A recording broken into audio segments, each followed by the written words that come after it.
tu toxicitu. Tady ještě píšou asi, že se to dá i medem. A čímže se to aktivuje? To, co se tady snažím dočíst právě, no.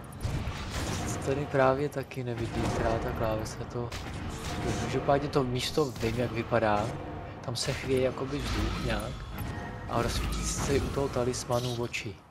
Ten, co nosíš na sobě, ale ty ho máš vlastně vidět v levém horním rohu. Tak tam, jakmile si v tom místě, jak se mu rozsvítí oči a pak tohle všechno si nějak můžeš nahodit.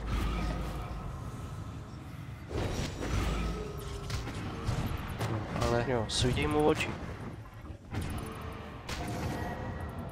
Už teď? Teď mu svítí oči.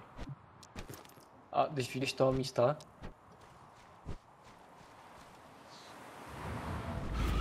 Nevím.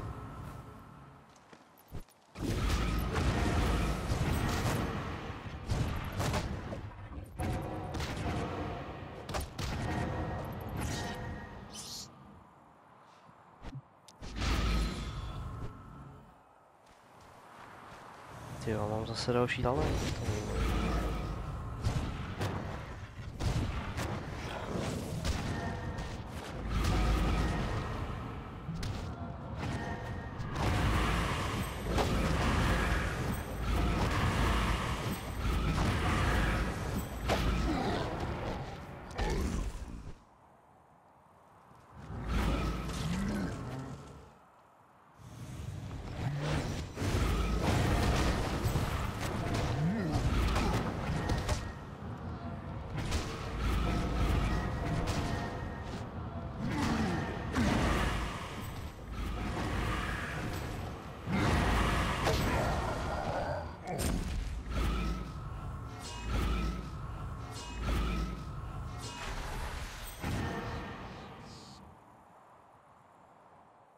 No dobrý, a teď jak se dostanu sakra dovnitř?